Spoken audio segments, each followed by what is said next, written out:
It's like breathing through two coffee straws. It's really hard to take a breath in. I got so I couldn't do anything. I didn't care what was wrong with me. Then it got to where I would eat small portions, because if I got full, I couldn't breathe, even though I was on oxygen 24/7. So I stopped eating. I was supposed to die.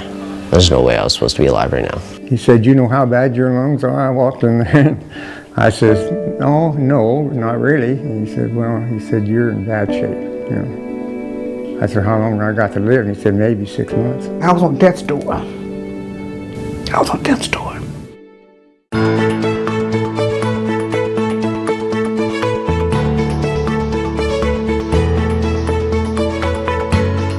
Welcome to the lung transplant program at Norton Thoracic Institute at St. Joseph's Hospital Medical Center. I'm Dr. Rajat Walia. I'm the medical director of the lung transplant program.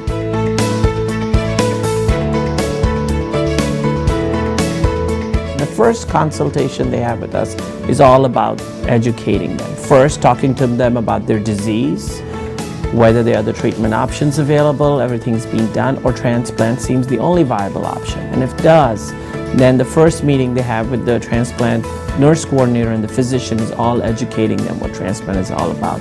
They hand out educational materials, resources, and throughout their evaluation and testing, that information is repetitively given to them so they really have a good understanding of what they're in for from a medical standpoint, emotional standpoint, financial standpoint. They have extensive interviews with our social workers, psychiatrists, financial counselors, in addition to the medical and surgical team. They also undergo a lung transplant education class, which is conducted by a lung transplant coordinator. So we put a lot of work into the front end, educating the patients, because once they go on the transplant list, they will be transplanted quickly at our center, which is a big differentiator for our program. Hi, I'm Brandy Krushelniski. I'm the Senior Director for Transplant Services at St. Joseph's Hospital. Normally, a wait time for a lung transplant can be anywhere from 6 months plus.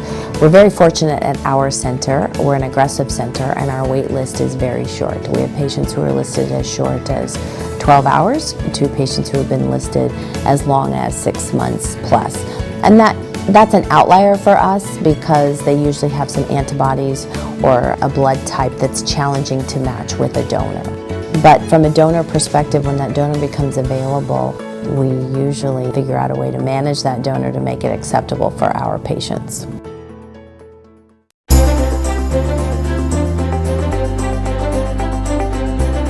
You work up the donor, make sure the donor is appropriate, blood type, size, good lung function. And then, if it looks good, we involve our surgeons. The patient goes in for transplant surgery, and then the transplant pulmonologist goes into the operating room and involved in the recovery. My name is Kathy Lamb. I'm one of the clinical social workers for the transplant program. My job is to gather social history, learn a little bit about the patient and their family, and educate them about the social requirements for lung transplant, which is their housing needs, their transportation needs, insurance, income, and most importantly, caregiving. These are all the requirements that every patient must have in place in order to be a candidate for lung transplant.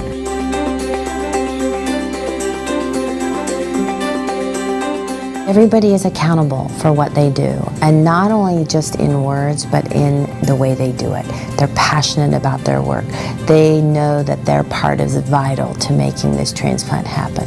So whether it's the social worker who's trying to find the patient somewhere to live, or whether it's the RN coordinator who's trying to make sure that the patient understands all of their medications before they go home, or whether it's our transplant pharmacist who is ordering the medications to make sure that they understand the side effects and the finances that go with that. We have a financial coordinator that our patients are aligned with and that they work with for their co-pays and what will their responsibilities be in each phase of transplant.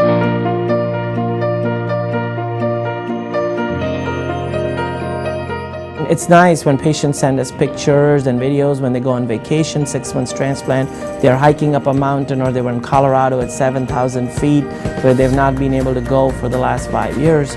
It's very rewarding to see patients and their families being able to live normally again. It took me about 5 years before I decided to get this transplant. And it took me dying to realize that I really needed it. If you're gonna do it now. Because if you wait till the last minute like I did, you may never get another chance. It ain't no piece of cake, but you know, it's worth it. Look at how blessed we are. Most people don't get a second chance, you know. And the people that give me my lungs, and they go right on down the line. You know, I mean, they give me another chance at life. I thank God, my donor, my family, and my extended family. My extended family is everybody here at St. Joe.